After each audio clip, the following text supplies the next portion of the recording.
খাদিজাতুল কুবরা রাদিয়াল্লাহু তাআলা আনহার সাথে। খাদিজার বয়স কত? 40 বছর, 15 বছরের বড়।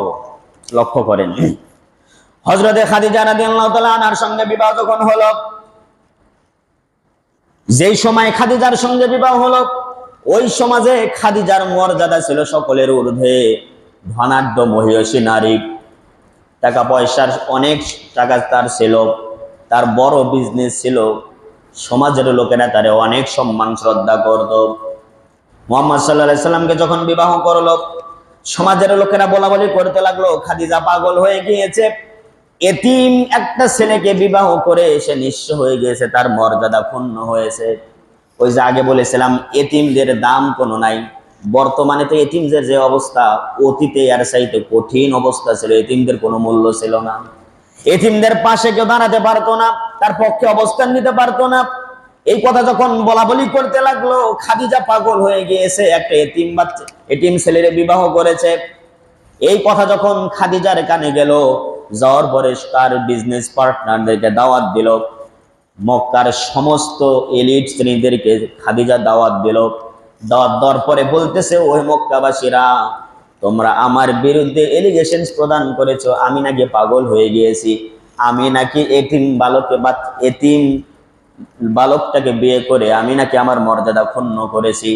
তোমরা শুনে রাখো, মুহাম্মাদের বংশের দিকে তাকাও আর আমার বংশের দিকে তাকাও, কার বংশ বেশি দামি?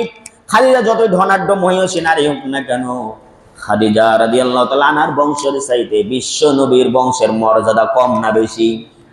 জোরে বলেন, কম না বেশি? ইতিপূর্বে আমি নবীজির বংশ সম্পর্কেও আপনাদের সামনে আলোচনা করেছি।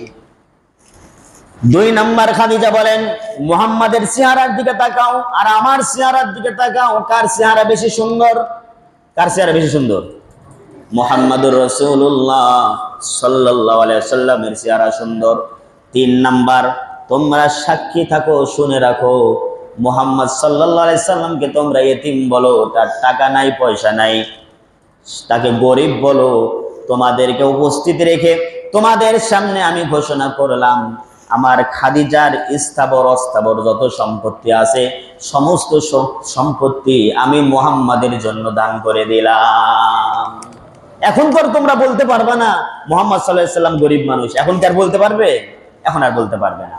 আমার বন্ধুগণ, ইসলাম প্রতিষ্ঠার ক্ষেত্রে রাসূলুল্লাহর কাছে সবচেয়ে বেশি সহযোগিতা যিনি করেছেন, তার নাম হচ্ছে হযরতে খাদিজাতুল কুবরা রাদিয়াল্লাহু তাআলা আনহা। আল্লাহ পাক তাকে এত মর্যাদা দিয়েছিলেন এই কারণে, নবীজি গারে হেরায় চলে গেলেন, 40 বছর বয়স হয়ে গেল, গারে হেরায় ধ্যানমগ্ন হতে লাগলেন।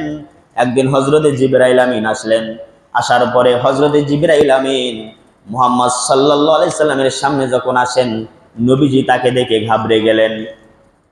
হযরতে জিবরাইল আমিন বলছে, মুহাম্মদ সাল্লাল্লাহু আলাইহি ওয়াসাল্লাম, আপনি ঘাবড়াবেন না, আমি হলাম সেই বার্তাবাহক। আপনার পূর্বে এই পৃথিবীতে যত পয়গম্বর এসেছে, সমস্ত পয়গম্বরকে আল্লাহ পাক আমাকে তাদের সাথী বানিয়ে দিয়েছিল। আজকে প্রথম দিন আপনার সঙ্গে আমার সাক্ষাৎ হচ্ছে ফেস টু ফেস। কিয়ামত পর্যন্ত আপনার হায়াত যতদিন থাকবে, ততদিন আমাকে আপনি পাশে পাবেন। গোটা মক্কার মানুষেরা, গোটা পৃথিবীর মানুষেরা যদি আপনার বিপক্ষে অবস্থান নেয়, আপনি মোটেও ঘাবড়াবেন না। সুখে দুঃখে বিপদ আপদ সব সময় আল্লাহ পাক আমাকে আপনার পাশে পাঠাইয়া দিবে। বলুন সুবহানাল্লাহ।